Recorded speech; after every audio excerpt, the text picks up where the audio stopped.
Vous savez le pouvoir de la bouche qui est là devant nous comme ça. On mange avec la bouche, on rit avec la bouche, on maquille la bouche pour qu'elle soit plus jolie. On fait tout avec la bouche. Mais vous savez que la bouche, la même bouche, elle peut bénir et elle peut également maudire parce que c'est par la bouche que nous sortons les paroles. Dans Genèse, dans la Bible, Dieu dit dans Genèse que la lumière soit et la lumière a été et la lumière fut. Si on va du côté du Coran, le Coran dit kun fayakun, c'est-à-dire soyez, et c'est le cas. Et donc la bouche a un pouvoir parce que la parole est créatrice. La parole est créatrice. Je vous ai fait ici un sujet sur le silence. Mais parce que la parole, elle peut tout, elle crée tout.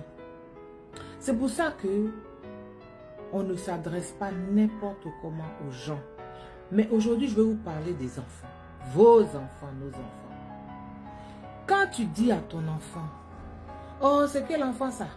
Vraiment, pourquoi Dieu m'a donné un tel enfant? Mais vraiment, moi-même, qu'est-ce que j'ai fait à Dieu pour mériter cet enfant maudit là? Mais tu as tué ton enfant. Tu as déjà tué ton enfant. Tu dis, tu ne seras rien.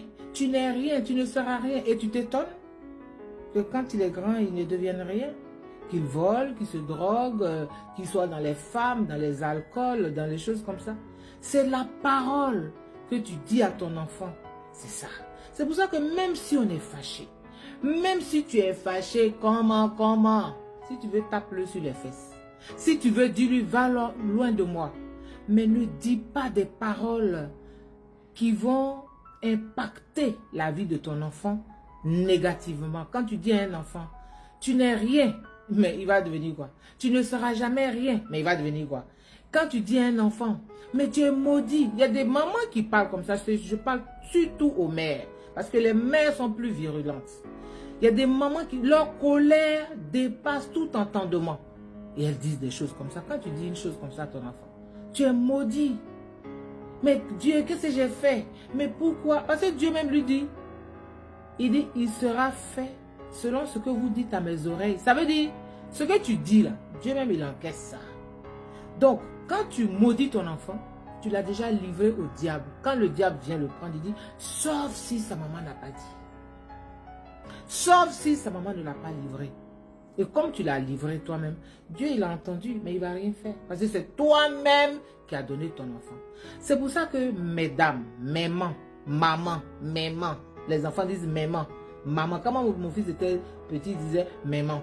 Donc, les mamans, les tantes, les frères, les sœurs, s'il vous plaît, les enfants, il ne faut pas prononcer des paroles de malédiction sur les enfants. Il faut trouver une autre façon d'agir, même quand vous êtes fâché. Votre colère n'est pas au-dessus de la vie de vos enfants. C'est ça que je veux partager avec vous ce matin. C'est ça que j'ai envie de dire, parce qu'on entend trop de choses, tu entends trop d'enfants, tu entends trop de mamans et tu vois trop d'enfants tourner, mal tourner, et on s'étonne. Mais comment il est devenu comme ça? Mais souviens-toi ce que tu as dit. Souviens-toi de tes paroles. Souviens-toi de tout ce que tu as proclamé publiquement. On ne maudit pas son enfant publiquement. Mais même si ce n'est pas publiquement. Mais la parole est créatrice. La parole a une force. La parole, elle ne part pas comme ça. La parole que tu libères, elle part et tu ne sais pas qui la prend. Si c'est une mauvaise parole, c'est le diable qui la prend. Si c'est une parole de prière, c'est Dieu qui la prend. Si ton enfant ne te satisfait pas, tu dis Dieu, touche mon enfant. Seigneur, touche mon enfant. Oh mon Dieu, change mon enfant. S'il te plaît, rends-le intelligent, rends-le poli, rends-le docile, rends-le respectueux, rends-le... Vraiment, prends sa vie en main.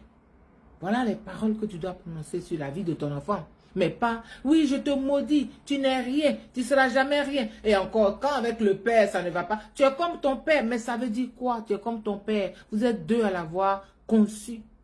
Donc, si son père est un chercheur de femmes, tu te dis qu'il est comme son père, il va chercher les femmes. S'il est alcoolique, il va faire pareil.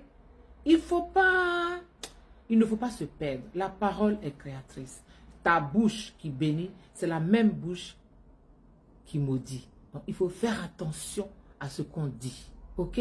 Allez, à plus. Laissez vos commentaires. Hein.